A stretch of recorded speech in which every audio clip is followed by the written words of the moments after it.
Buongiorno e benvenuti a Cosa c'è di nuovo, notizie dal web e non solo di oggi giovedì 28 aprile.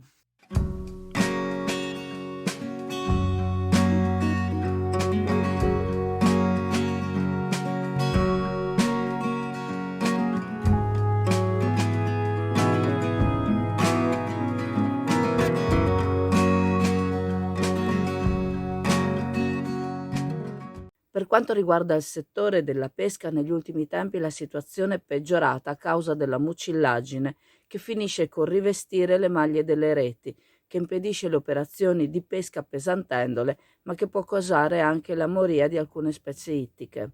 Le operazioni di pesca vengono rallentate da questa bava gelatinosa mescolata a fanghiglia. Di fatto le reti diventano inefficaci e non possono essere più utilizzate se non vengono ripulite. Per farlo ci si impiega moltissimo tempo e una grande quantità di gasolio. Ciò si riflette in un aumento dei costi. Il pescato non ne risente per qualità, ma sicuramente per quantità, rendendo antieconomiche le battute di pesca. Le imprese quindi chiedono un sostegno economico, come tutte le imprese che sono state colpite dalla crisi economica attuale. La mucillaggine, che è un composto gelatinoso di zuccheri complessi, può causare anche problemi ai motori, ad esempio intasando i filtri. Costituisce un problema che può riversarsi anche sul settore turistico. Mai come in questi frangenti i pescatori possono essere definiti veramente i custodi del mare.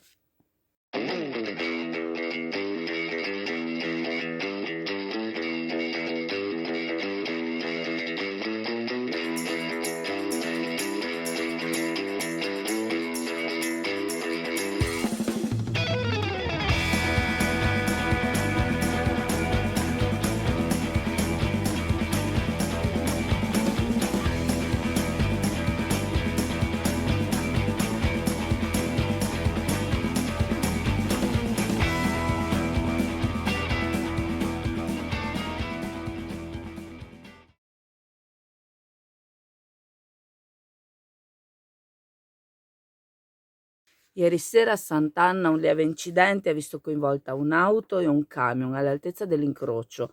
Sembra che l'auto abbia colpito il paraurti posteriore del camion sul lato sinistro dello stesso, forse in fase di sorpasso.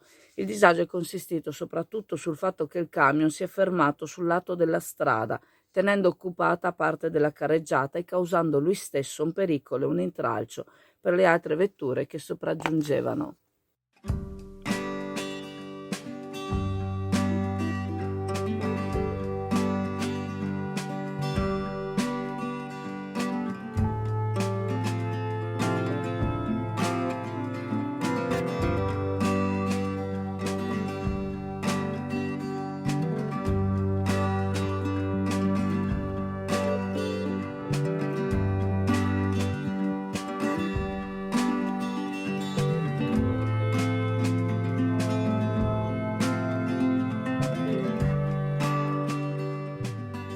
E questo è il nostro staff di Pasta Mia. Benvenuti alla Pasta Mia, grazie e venite che vi aspettiamo. In tantissimi vi aspettiamo. La gestione di SST e del mercato ittico è cambiata nel tempo a causa di forza maggiore. La spending review fece sì che l'organigramma dell'amministrazione fosse ridotto e che il consiglio di amministrazione SST si riducesse. Ci ricorda il consigliere regionale Dolfin che un tempo SST era rappresentata da un organigramma composto da presidente, CDA e dal direttore del mercato ittico. Il tutto fu poi trasformato in una figura unica, una sola persona a gestire il tutto, l'amministratore unico, appunto, incarico ora coperto dall'avvocato Emanuele Mazzaro, ora in scadenza di mandato. A giorni dovrà essere infatti nominato il nuovo amministratore unico di SST.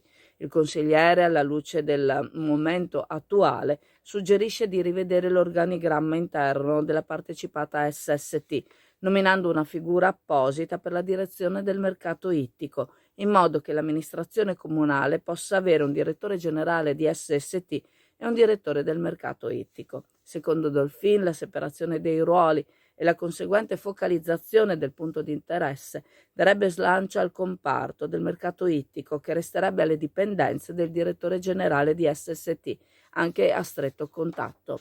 e afferma: non è immaginabile oggi pensare che nella società SST vi sia un unico soggetto che gestisca il tutto, dai servizi ai cimiteri, passando per i parcheggi, alle riscossioni, per arrivare alla gestione del comparto pesca.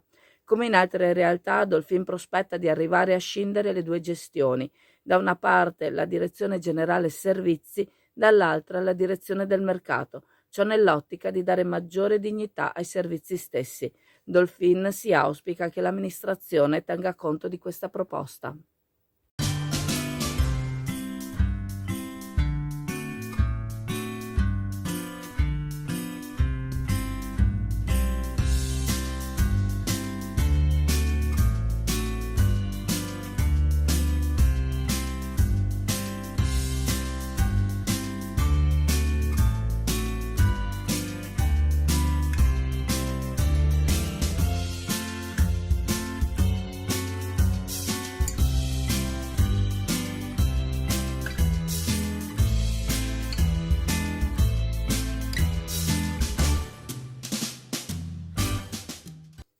Questa mattina alla sala convegni della provincia di Padova sarà presentata Mare Slow, un'iniziativa sostenuta dalla Regione Veneto, da Mare Dentro, dal Consorzio Lidi di Chioggia, da Slow Food Veneto e dalla provincia di Padova.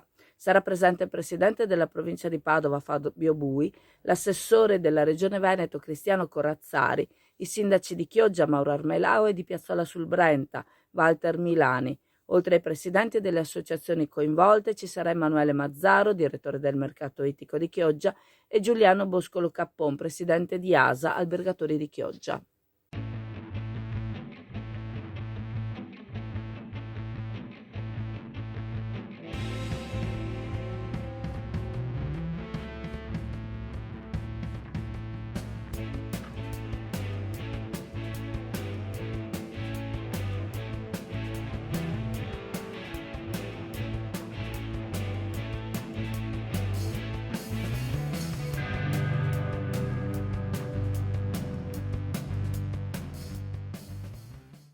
Ieri, in sala consiliare in municipio, alla presenza del sindaco Mauro Armelao e del presidente del Consiglio Beniamino Boscolo, si è tenuto un incontro importante in tema sale.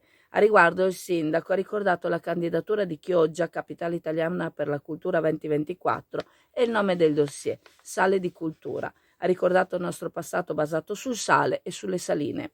Presente Boscolo Luciano Cucco, che ha voluto portare in omaggio il sale di Cervia, accompagnato da un gruppo culturale di camminatori che ha deciso di riprendere la tradizione antica di consegnare il sale di Cervia al Papa recandosi a Roma a piedi. La volontà dell'associazione è di creare una specie di gemellaggio tra le città che nel loro passato conservano il sale, ora per Chioggia, prima per Comacchio e domani sarà la volta di Venezia. Che Chioggia sia stata nominata capitale del sale per i membri dell'associazione è stata una scoperta. Il loro viaggio tra le città dell'Alto Adriatico è una specie di avanscoperta che, a fronte di un'accoglienza positiva tra le varie amministrazioni, sarà un progetto che verrà proposto all'amministrazione comunale di Cervia, che avrà eventualmente il compito di stringere i rapporti tra le amministrazioni stesse. I camminatori vorrebbero che il cammino coinvolgesse anche Comacchio, Chioggia e Venezia, in un'ottica di turismo slow, una forma di turismo che attualmente va considerata. Omaggi sono stati portati da parte dell'amministrazione di Cervia nei confronti dell'amministrazione di Chioggia, inclusi logicamente alcuni tipi di sale raccolti in quel di Cervia.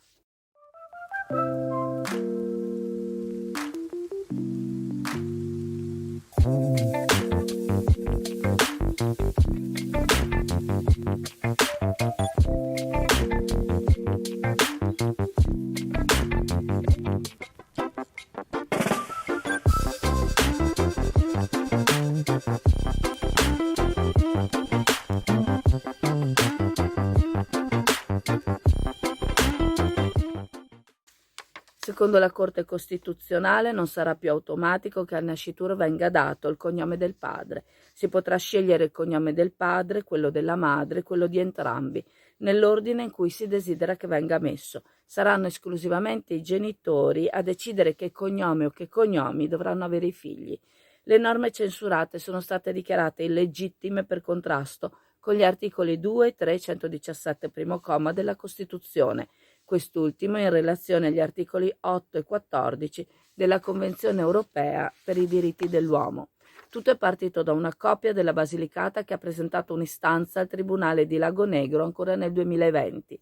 In una realtà come la nostra, in cui Boscoli e Tiozzo hanno già un cognome doppio, i neonati potranno quindi averne anche 4.